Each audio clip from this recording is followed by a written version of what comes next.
Thanks, Judy. For full clarity, journalistic integrity, I just want to let everyone know that Caitlin and I know each other and have for quite a while now. We initially met in undergrad where we were both dance majors and we were both psychology majors, actually. I went down the neuroscience route within our psychology degree, and Caitlin went down the counseling route.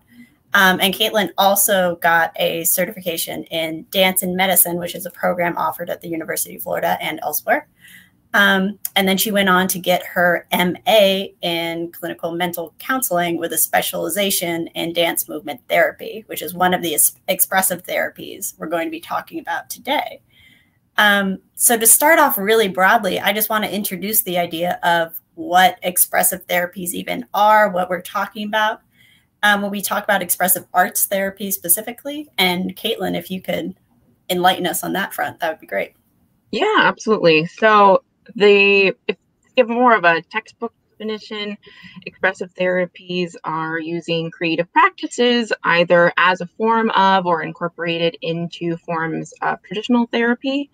And it kind of, per expressive therapist, has a different definition. For me personally, I'm more about incorporating it into more traditional forms of therapy. And so just trying to be innovative in the way that I weave a somatic lens and body and movement into into a regular clinical setting and a regular counseling, what people think of when they think about talk therapy.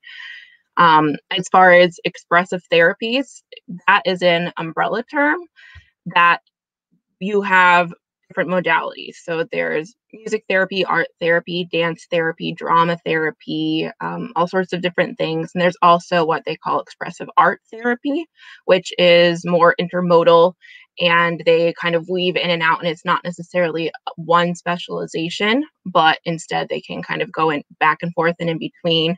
And a lot of programs that have the specializations, they also talk about being intermodal. So I primarily look at things through the somatic and that body-based lens and do movement groups and dance therapy groups. But I do art groups, or I'll intertwine things into my dance work as well. So maybe we process things by talking through movement as well as through drawing. And it's really just about being innovative and thinking outside of the box is what I think expressive therapists really bring to the table. It's not just about using their modality and their creative practice, but it's also about really coming at any problem from all angles. Yeah, I'm wondering in terms of excuse me, we have some alarms going by clearly. Chopping a tree outside my house, so it's fine. Your specific practice, I don't know if you could describe, number one, the kind of populations you personally work with, but also what a typical session might look like for you coming in and thinking in this kind of broader lens than perhaps a typical therapy session that would primarily be talking. Yeah. So, first of all, I work with two different populations specifically. I am an Expressive Arts Coordinator, and what that means is that I'm just kind of in charge of expressive therapies, primarily the dance therapies, for an assisted living facility who have just traditional care for older adults, as well as a specific memory care unit. And so I work with the aging population, but it could be anything from just a typical age-related cognitive decline all the way through dementia, Alzheimer's, all sorts of different types of cognitive decline. And then my other job is I wear many hats, but I primarily am the person who does an intake with a family for a family bereavement center. And so we work with families who have children between the ages of 3.5 to 18 years old who have experienced either the death of a parent or a sibling. And so I help with groups. I help with, and that kids groups, adults groups, all sorts of things, as well as do consultations and stuff like that. So as far as what expressive therapies look like in both of those settings, I do dance movement therapy groups with more so with my assisted living facility, and then I bring that lens into doing more art-based and music-based, and somatic lens that I use in both is breath work a lot of the time. So really regulating your nervous system by slowing your body down, by slowing your breath down, by doing something artistic, and just really focusing in on something else and focusing not necessarily on what's going on in your brain, but putting it out into something other than words. And it's not to say that a lot of dialogue doesn't come from that. Quite often more dialogue comes after we've done something expressive, but it's just thinking again outside of the box. And I mean, how often do we all have bad days or something anxiety provoking or just anything that we can't describe? And I mean, I work with kids, so getting like a noise as a response and to express an emotional state quite often, but also as adults, like sometimes you just have to say that your day is going well, and so just thinking about different ways of expressing that, because sometimes there just aren't words for it. Yeah, and I think that's a great point. And generally speaking, we think about how, especially when thinking about entering therapy or considering therapy for the first time, there's a lot of, I feel for the general population, there's a barrier where it's like, well, I don't know if I'm even ready to be able to say things out loud or even identify what those feelings are in such concrete terms. And I feel like that's a place where expressive therapies can kind of sneak in and be like, you don't need all of the words. You can begin to process even without that vocabulary, which I think is really interesting personally. And I'm wondering if you could dive into, I know your master's thesis kind of focused on this idea, but if you could talk about, there's both the, just conceptually, that idea of stepping out of your head and like getting out of the stress of trying to put things into words and perhaps finding a new way of expressing what you're feeling. But at the level of the brain, I'm wondering if you could describe how these therapies are actually helping people process things at perhaps a more mechanistic level.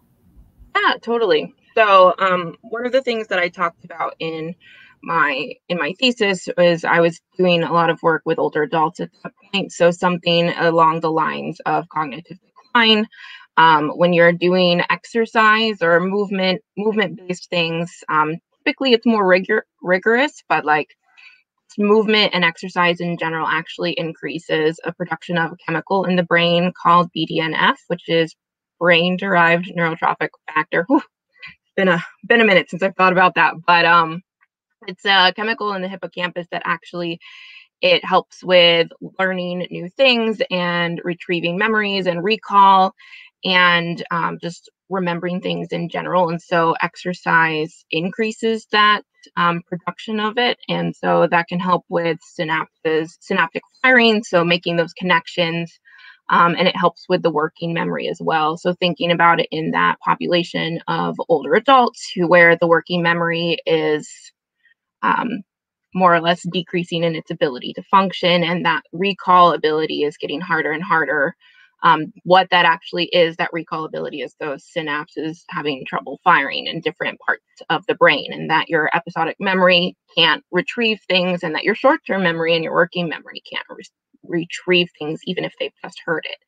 And so the idea that combining movement and putting that to the side and just talking quickly about creative cognition, and that actually incorporates a couple of different networks within the brain. There's the default network, which it's more about like that self-thought and thinking about the spontaneous thought and things that are coming from within your own brain. And then there's a network called executive control network, and it's more about taking those external things in. So like taking those external things that people are telling you, things that are like saying, hi, remember this, or just like prompts that we have for like a regular art project. And it's taking that working memory as part of it.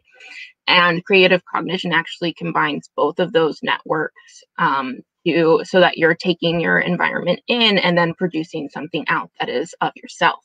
And so through dance movement therapy specifically, you're taking that movement that is increasing that chemical in your brain that's helping you remember things, as well as using all sorts of different parts of your brain and really letting those synapses connect and just keeping them practicing firing. It's specific to Alzheimer's, dementia, cognitive decline. It doesn't necessarily stop. That's not what it does. It doesn't stop the progression of Alzheimer's or dementia or anything like that. But the hope would be that it's really elongating that possibility of synapses firing for longer, improving quality of life and stuff like that.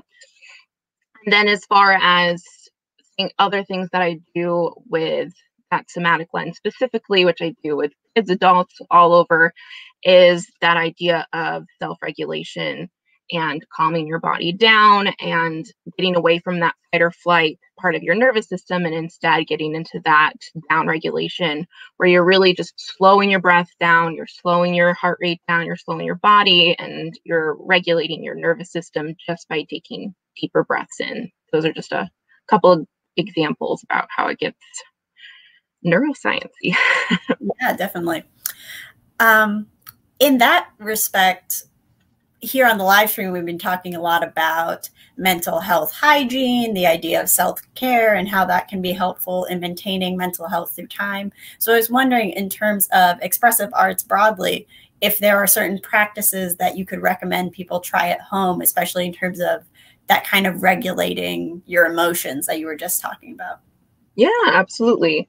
I mean, I think that finding things for yourself that you like to do, so whether it's listening to music or journaling or doodling, like things that are expressive, things that you probably didn't think about being mental health improvement and improving that, but they really are. So like doodling and getting yourself out of your head is perfect. Singing along and dancing along to a song is perfect. Thinking about outside of the box about how you can shake off some stress, whether it's quite literally or with a dance party, or it's doodling to just not think about your to-do list. I also recommend, one of the things that I always tell my kids and I tell my adults and my teens and whoever I'm working with, and I can offer to all of you, is that when you are thinking about slowing your breath down, that thinking just as much about the exhale as you do about the inhale is really important. So quite often when people are saying, all right, calm down and take that deep breath, people are like, and then they don't let it go. And then you're holding all of that in. And it's like, you think about that inhale, like I've taken that deep breath, but it's just as important to let it out. If anything, it might be more important because that's what letting go of your shoulders being high up from all of this typing, letting go of whatever it is, just letting things escape your body. So whether it's thinking about that exhale, it's thinking about just finding something creative to do. And it doesn't have to be anything groundbreaking.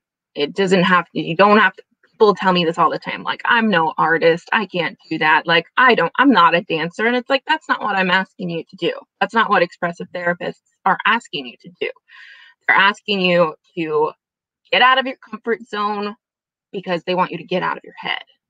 They want you to express yourself in a creative fashion and not think about your to-do list, not judge yourself, not think about, well, anything really other than that present moment. And so that's one of the biggest things that expressive therapies, I think, can offer, is that out of the box thinking way to be in the present moment and to really reflect instead of just,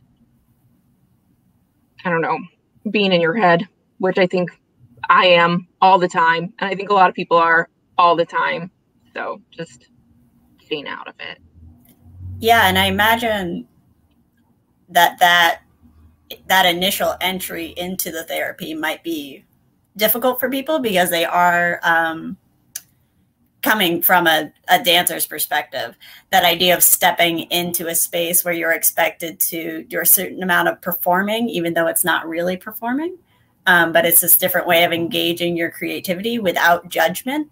And that key phrase being without judgment, that I think is so difficult for people to clue into, including myself. Because especially in the arts, we see this idea of there's a misconception that you're either very talented at what you do, even though people who are very talented in the arts, it's really derived from extensive training, obviously. But there's an idea that there are talented artists, and then there are normal people who don't know how to do anything. But that's not all the case. Number one, you might pick up a new skill, I imagine, through this kind of therapy. You pick up a new thing that you didn't realize you were good at. But it's also, as Caitlin said, it's not about being good at the thing. It's about just exploring a different route of expression, which I think is so cool as a concept. And just being less harsh on yourself in that moment is also a great thing to take away from any therapy. To kind of wrap up here, I was wondering if people are interested in either learning more about expressive therapies or potentially trying to find resources for themselves, either to engage with at home or to find a therapist who has similar training to yours. How would they go about finding those resources? Yeah, so all of the expressive therapies, again, that's music, art, drama, dance, and expressive art therapists just in general as well.